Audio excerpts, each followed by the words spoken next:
हाँ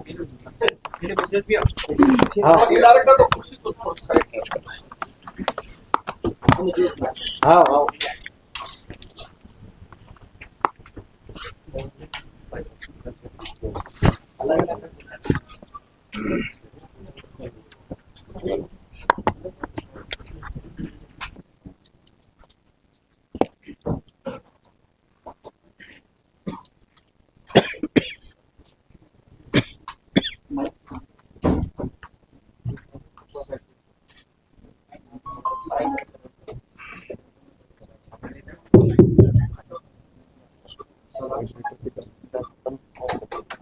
सभी लोग आ गए बाहर पत्रकार साथी। आज आप लोगों के बीच में आपके अपने छत्तीसगढ़ के बेटे डॉक्टर अभिषेक वर्मा जी, काफी लंबे समय के बाद अभिषेक जी आए हैं यहाँ पे। मैं सिर्फ एक छोटा सा परिचय दूंगा और फिर हट जाऊंगा यहाँ से। देश के महान कवियों में से एक श्रीकांत वर्मा जी, जो बिलासपुर में पैदा हुए और छत्तीसगढ़ की शान, वैसे तो पूरे भारत के गौरव थे, लेकिन वो छत्तीसगढ़ के भी गौरव थे, वो छत्तीसगढ़ से थे। श्रीकांत जी 2 बार मेंबर ऑफ पार्लियामेंट थे, लेकिन मेंबर ऑफ पार्लियामेंट उनके लिए बहुत छोटी चीज है, मैं ऐसा मानता हूँ, जिस स्तर के वो कवि थे। अभिषेक जी की mother 3 bar member of parliament थी, और उस समय प्रदेश के लिए जितने कार्य, मतलब मध्य प्रदेश था उस समय, लेकिन पूरे मध्य प्रदेश में जो कार्य हुआ करते थे, तो श्रीकांत जी का बड़ा योगदान था, खासकर साहित्य से जुड़ी हुई चीजों। आज अभिषेक जी काफी लंबे समय के बाद छत्तीसगढ़ की धरती पर आए। अभी 18 तारीख को श्रीकांत जी की जयंती थी, उसमें इन्होंने बहुत बड़े पुरस्कार की घोषणा की है। साहित्य जगत का सबसे बड़ा पुरस्कार अभी तक 11 लाख रुपए का था, ज्ञानपीठ का। श्रीकांत वर्मा ट्रस्ट ने उसको 21 लाख रुपए की घोषणा की, जो अगले साल 18 तारीख को दिया गया। इस पे आप चर्चा कर सकते हैं, श्रीकांत चर्चा करिए। पत्रकार साथियों के लिए कोई भी पुरस्कार राशि नहीं थी, श्रीकांत जी पत्रकार भी थे, तो 5 लाख रुपए की पुरस्कार राशि पत्रकार के लिए किसी एक पत्रकार को 18 तारीख को दी जाए। कैसे होगा? साहित्य के क्षेत्र में आप जिनका सम्मान करने जाएंगे या जिन पत्रकारों का सम्मान करेंगे, उसका चयन का तरीका कैसा होगा? इससे बात करें तो चयन के लिए एक कमेटी गठित करी जा रही है। 4 पुरस्कार दिए जाएंगे। एक तो हिंदी साहित्य के लिए होगा जो 21 लाख का है, दूसरा है पत्रकारिता के लिए, मीडिया एंड प्रिंट दोनों में से कभी कौन सी विधा में, तीसरा है परफॉर्मिंग आर्ट्स का, नाच, नृत्य, गाना, बॉलीवुड नहीं, क्लासिकल और ड्रामा, और भी जो विधाएं होती है उसमें, वो 2 लाख का है। और साथ में जो चौथा पुरस्कार है वो कला के लिए है, कलाकृति, कला, स्कल्पचर, उसके लिए। तो 4 के लिए 4 अलग अलग कमिटीज बनाई जाएगी श्रीकांत वर्मा ट्रस्ट के तहत। चारों कमिटीज में ऑड नंबर की होंगी, वो 3 या 5 या 7 इस हिसाब से, और उसमें उसी जगत के बड़े बड़े पत्रकार या साहित्यकार या कलाकार रहेंगे इसमें। तो ये बिल्कुल निष्पक्ष कमेटी होगी, उनके पास एंट्रीज आएंगी और उस पे वो लोग विवेचना करके, विश्लेषण करके, और फिर कैंडिडेट को सिलेक्ट किया जाएगा। तो उसमें कोई किसी एक सिंगल आदमी का कोई रोल नहीं रहेगा, पूरी कमेटी होगी। वो उस कमेटी का जो फैसला होगा वो सर्वसम्मति से पब्लिक को बताया जाएगा। ये लंबे समय बाद आए हैं, तो आप आते रहेंगे? हमारी पत्नी विदेशी हैं, अब तो खैर हिंदू बन गई है, हिंदू धर्म में, बच्चे भी विदेश में पढ़ रहे हैं, अभी भी विदेश में है। हमारी बेटी यहीं कहीं है, 18 साल की है, और बेटा तो मेरे 1 साल का है। तो उसमें हो गया। और फिर क्या हुआ, 2011 के बाद कुछ ऐसी स्थिति बनी कि मैं कहीं भी जाने लायक नहीं था। अब हम तो वैसे राजनीतिक लोग हैं, कांग्रेस की पुराना परिवार तो कांग्रेस ही था, माँ भी कांग्रेस की 3 बार एमपी थी, पिताजी भी थे, बाकी तो आपको मालूम ही है। और कांग्रेस के लिए उन्होंने अपना खून पसीना दोनों सींचा, लेकिन कांग्रेस नहीं ऐसे कुछ ऐसी उनके साथ अनबन हुई किसी कारणवश, पॉलिटिकल कारणवश, कि उन्होंने हमें फालतू के झूठे केसों में फंसाया, सीबीआई ईडी के केसों में फंसाया, और फंसा के 7-8 साल। फंसाना क्या होता है देखिए, एक बड़े आसानी से फंसा सकते हैं। मैं प्रेस के सामने बात कर रहा हूँ, आपको सब मालूम है क्या होता है। फंसाना तो 5 मिनट का काम होता है, लेकिन अपने आप को निर्दोष साबित करके उन सब केसों से बाहर निकलना, उसमें 7 से 8 साल लगते हैं। वो जो आज जिस आरोप की बात कर रहे हैं वो आडवाणी जी की तरफ से लोकसभा में उठाया गया मुद्दा है, और उसी पार्टी के साथ आज आप उसी एनडीए के साथ आप समन्वय काम कर रहे हैं। ऐसा है कि कोई किसी का कोई पर्सनल एजेंडा तो था नहीं। जो उन्हें बताया गया उस बेसिस पे, और 21 बेसिस पे हुआ था। प्रशांत भूषण ने एक पीआईएल फाइल करी थी। प्रशांत भूषण जी आज देख लीजिए कहाँ है, और ये भी देख लीजिए आम आदमी कहाँ है, आम आदमी पार्टी। और वो गलत सूचना उनको तक पहुंचाई गई थी, उल्टे सीधे फोटोकॉपी। मैं तो कोर्ट से छूटा हूं ना, तो कोर्ट में तो सारे साक्ष्य सामने आते हैं, तब देखा जाता है। और कोर्ट से मैं ना कि मैं नीचे के कोर्ट से, बल्कि हाई कोर्ट से भी छूटा हूं। हाई कोर्ट ने भी उसको स्टैंप लगाई, छूटा मतलब स्टैंप लगाई है। तो किसी नेता का काम कोई इन्वेस्टिगेशन का नहीं होता। नेता का काम होता है कोई पब्लिक का या कोई जर्नलिस्ट आता है, बोलता है ये जी अच्छा मुद्दा है, आप इसमें बोलिए। तो इस पे उनको मिसगाइड किया गया था, और उसी तो कोई पर्सनल, कोई ना उनका एजेंडा था ना हमारा कोई पर्सनल उनसे हुए। श्रीकांत वर्मा जी अपने जमाने के विद्रोह के कवि माने जाते थे। सत्ता के खिलाफ जब वो पार्टी के साथ जुड़े थे तो उस दौर की सत्ता के खिलाफ उन्होंने विद्रोह की कविता लिखी थी, मगध में जिसका उल्लेख। साहित्य की जो आज हालत है, जिस तरह के विद्रोह बर्दाश्त नहीं करती कोई भी सरकारें, तो ऐसे में जो ये पुरस्कार आपको का कहना चाहिए कि अभी तक का सबसे बड़ा मनोरथ वाला पुरस्कार रहेगा, इसको कैसे तटस्थता के साथ आप स्थापित कर सकेंगे कि ये पुरस्कार जो है सही कैंडिडेट को मिले? मैं समझ गया आपका सवाल। नई कविता जब आई थी मुक्तिबोध के चैनल में, मुक्तिबोध जी ने जब शुरू करी, और कुछ थे श्रीकांत जी उसमें आगे बढ़ाया उन्होंने, तो नई कविता जो थी वो एंटी एस्टेब्लिशमेंट थी थोड़ी सी। उसके बाद उसका स्वरूप चेंज हुआ। और अगर आप भी की आपने देखी है तो श्रीकांत जी का एक काव्य संग्रह था, जो आखिरी उनका काव्य संग्रह था मगध के नाम से, 1984 में लिखा गया था, पब्लिश हुआ था वो राजकमल प्रकाशन से। वो जो संग्रह है, अगर आज भी आप पढ़े तो बहुत रेलेवेंट है।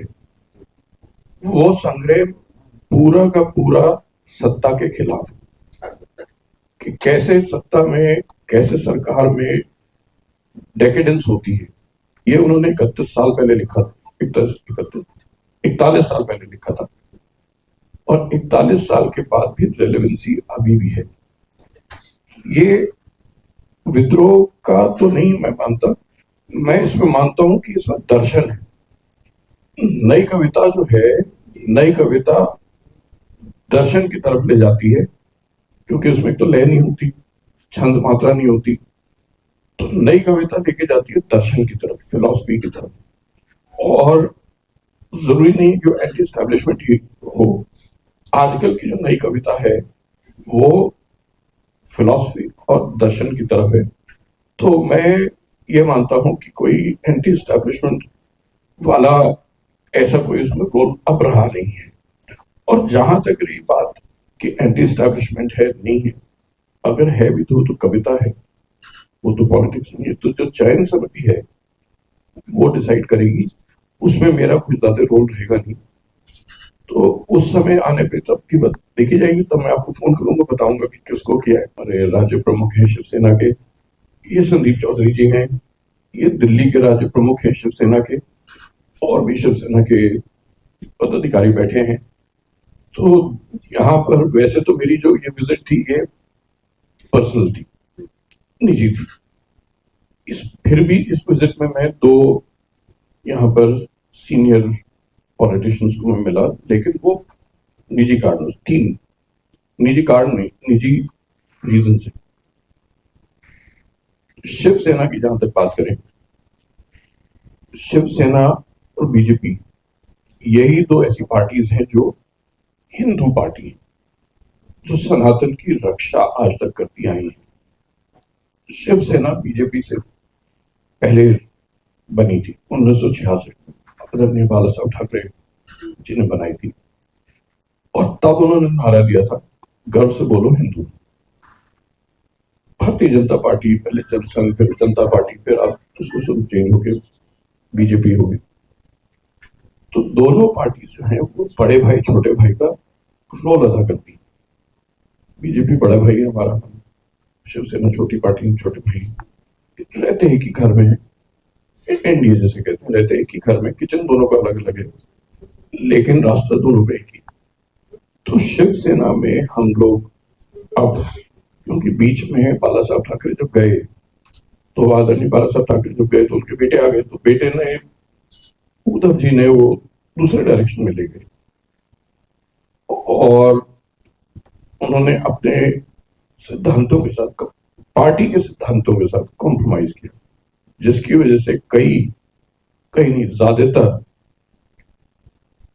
शिव सैनिक दुखी हुए और उसकी वजह से स्प्लिट हुआ 22-23 में।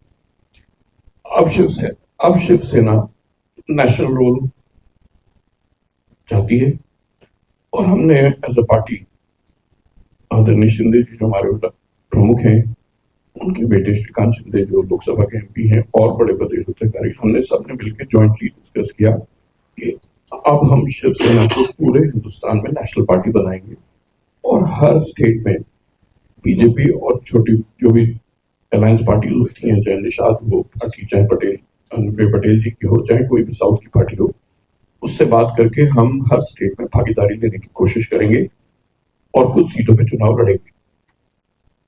तो छत्तीसगढ़ में भी ये, वैसे ये यात्रा की निजी है, लेकिन छत्तीसगढ़ में भी हमारी तैयारी चल रही है और छत्तीसगढ़ में आगामी 2028 के चुनाव में हम शिवसेना इसमें यहाँ पर कम से कम 20% सीट्स की डिमांड करेगी। कोई जितनी मिलेंगी उतनी हम लेंगे, लेकिन डिमांड करना तो डेमोक्रेटिक प्रोसेस है, हम डिमांड करेंगे और देखेंगे कि कितनी सीटों पे हमें मिलती है, लेकिन सारे हम चुनाव लड़ेंगे। एक कॉमन प्रोग्राम है, हम एनडीए के साथ, एनडीए की पार्टीज में बीजेपी के लीडरशिप में लड़ेंगे आदरणीय मोदी जी के। जिसमें 1 लाख साइन का हम लोगों का लक्ष्य है। 70-80 हजार हस्ताक्षर हम लोग 17 जिले में करवा चुके और उसमें पूर्ण समर्थन रहा। इन्होंने बोला कि हम इसको लेके प्रधानमंत्री जी के पास चलेंगे, आदरणीय वर्मा जी ने इस बात को बोला, तो सपोर्ट एक्चुअली में वहां से मिलना चालू होता है और स्टेट बॉडीज हमेशा चाहती हैं कि सेंट्रल से सपोर्ट रहे और हम लोग तो बहुत इस पूरा प्रदेश में हमारे, जैसे कल हम लोग ने प्रदर्शन किया रायपुर से लेकर बिलासपुर तक, और जितने जिले इसमें जुड़े तो सारे कार्यकर्ताओं में भारी उत्साहवर्धन है और सब लोग इंतजार कर रहे हैं कि आगे हमको फिर से ऐसा अवसर मिले जिससे हम बड़े कार्यक्रम कर सकें और पार्टी का नाम, मान सम्मान बढ़ा सकें। 2028 में चुनाव लड़ने की तैयारी है यहाँ पर। अभी आपको यहाँ की सरकार को लेकर, कामों को लेकर किस तरह के फीडबैक मिल रहे हैं? क्योंकि जहाँ तक एक स्तर में पूरे प्रदेश में एक विरोध की स्थिति जो है वो सरकार को लेकर कहीं ना कहीं, मुझे तो कोई यहाँ विरोध की स्थिति दिखी नहीं और हम दिल्ली में बैठते हैं, दिल्ली में भी लोग बहुत मिलने वाले आते हैं, छत्तीसगढ़ से भी आते हैं, सारे प्रदेशों से आते हैं और यहाँ पर डेवलपमेंट की जो बात है, मैं आपको 2 उदाहरण दूंगा। आपको मालूम है बिलासपुर, उसको हिंदुस्तान का क्लीनेस्ट सिटी ऑफ इंडिया का अवार्ड मिला है, नंबर 2, मतलब नंबर 2 पे है, पहला वाला इंदौर है, दूसरा उस कैटेगरी में। तो बिलासपुर को क्लीनेस्ट सिटी, और फिर जो यहाँ पर आप देखिए ब्रिज, हाईवे, आज से 26 साल पहले मैं आखिरी बार आया था जब, तो रायपुर टू बिलासपुर मुझे 4.5-5 घंटे लगे और अभी मैं आया हूं बिलासपुर से रायपुर तो 2 घंटे में यहाँ पहुंच गए। ये डेवलपमेंट है। इसके अलावा पब्लिक में देखिए, जो स्कीम्स जो है सरकार की, वो पब्लिक के लिए दी जाती है। कुछ स्कीम्स सेंट्रल गवर्नमेंट की होती है, कुछ स्कीम्स स्टेट गवर्नमेंट की होती है। सेंट्रल गवर्नमेंट का आपको भी मालूम ही है, जीएसटी कल से कम हो रहा है। अभी प्रधानमंत्री जी लाइव थे उसमें।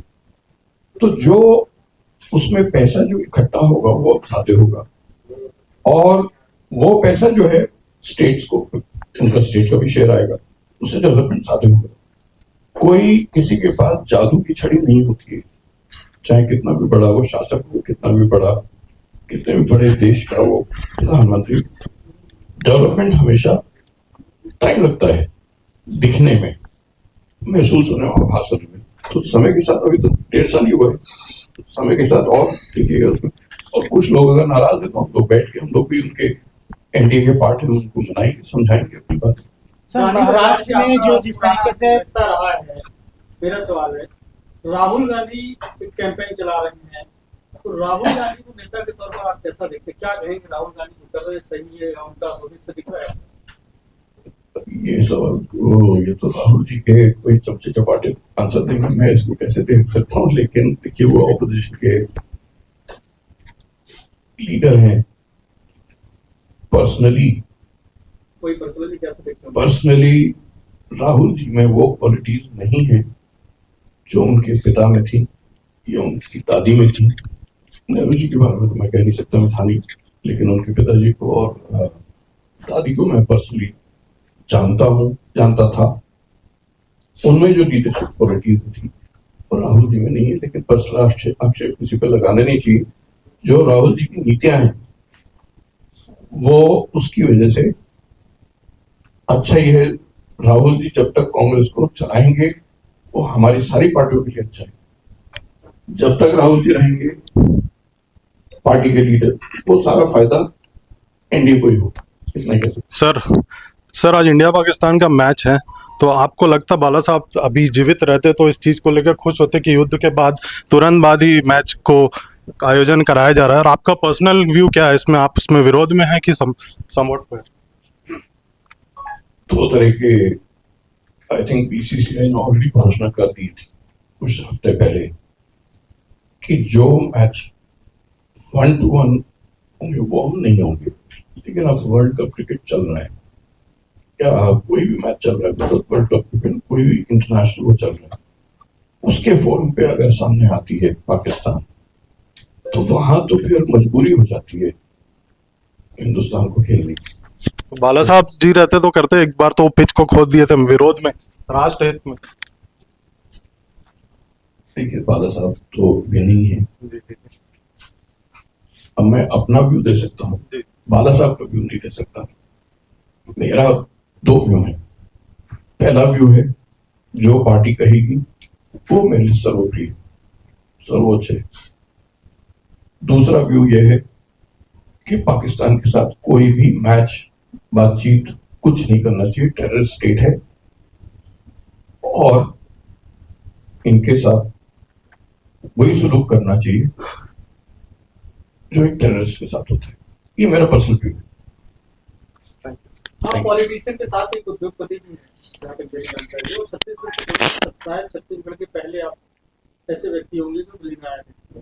तो छत्तीसगढ़ को लेकर कोई विजन है कि आपकी इंडस्ट्री भी यहाँ पे कुछ सेटअप करना, गवर्नमेंट के साथ मिलकर छत्तीसगढ़ के लोगों को रोजगार मिल सके? 26 साल बाद आए जुड़ रहे हैं, फिर जो बरगद का वृक्ष बनाना है, तो मजबूत बनाने का कुछ ऐसा है?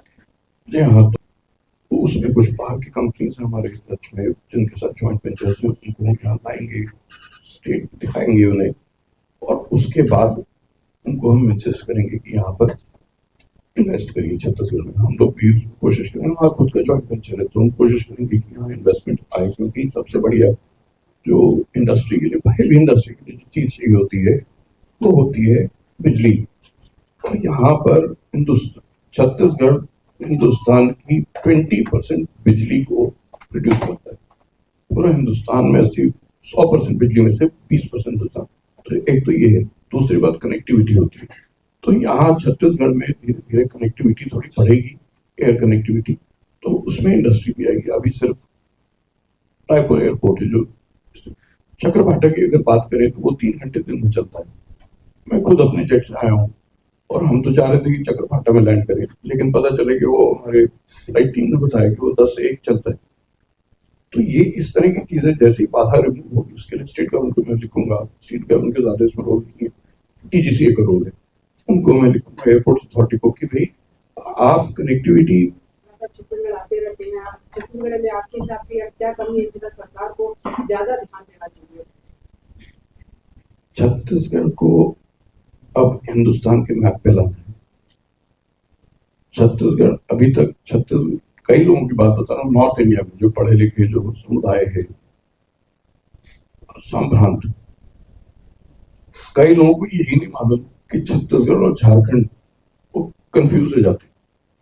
तो छत्तीसगढ़ में सांस्कृतिक एक तो कल्चर सेंटर बनाना चाहिए, इंडस्ट्री ऑलरेडी है यहाँ पे दुर्ग और आसपास की जगहों पे, रायपुर के, तो यहाँ पर कोई कमी नहीं है, मिनरल रिच स्टेट है, लोग भी अच्छे शांत प्रभाव के लोग हैं, इंडस्ट्री भी है, पावर प्रोडक्शन भी है, कमी कुछ नहीं। कमी सिर्फ ये है कि छत्तीसगढ़ के बारे में लोग बहुत कम जानते हैं, तो ये काम छत्तीसगढ़ के लोगों को करना पड़ेगा कि ऐसा कुछ करें। सरकार तो करती है लेकिन सब काम सरकार नहीं कर सकती, छत्तीसगढ़ के लोग भी ऐसा करें जो हिंदुस्तान नहीं विश्व में छत्तीसगढ़ को सब लोग जाने, और सरकार कर रही है, अभी इन्वेस्टर समिट कर रही है, काफी आगे और आगे उन्होंने। वो कैसे रुकेगा आपकी राय क्या? रोकने के लिए शिवसेना कैसे प्रयास करना है या छोड़ना? जो भाषा का विवाद है महाराष्ट्र में, पहले तो शिवसेना हमारी तरफ से कुछ नहीं, वो शुरू किया था MNS ने, राज ठाकरे ने, गुंडागर्दी हुई, और उद्धव ठाकरे जी की भी उसमें भागीदारी है। ये सब गुंडागर्दी वाली बातें हैं, किसी गरीब को थप्पड़ मार दो, 3 व्हीलर वाले को, पान खिलाने वाले पांडे जी को उनकी शर्ट फाड़ दो, ये कोई भाषा का विवाद तो इस तरीके से नहीं होता ना। भाषा का इतना ही अगर दिक्कत है हिंदी से उन लोगों को, राज ठाकरे जी को, उद्धव ठाकरे जी को, तो बॉलीवुड बंद करवा देना। तो बॉलीवुड में तो सारे पिक्चर गाने सब हिंदी में बनते, वहां क्यों नहीं करते? वहां जाके अमिताभ बच्चन तो सलमान खान के घर पे बाहर जाके खड़े जरा फाड़े कपड़े, देखिए क्या हाल होता है। वो गरीब को टारगेट कर रहे हैं, तो ये सब गुंडागर्दी है और कुछ नहीं है। वहां पर BMC के इलेक्शन आने वाले हैं, उन इलेक्शंस में वोट को थोड़ा सा इन्फ्लुएंस करने का ये बहुत घटिया तरीका, शर्मनाक तरीका है।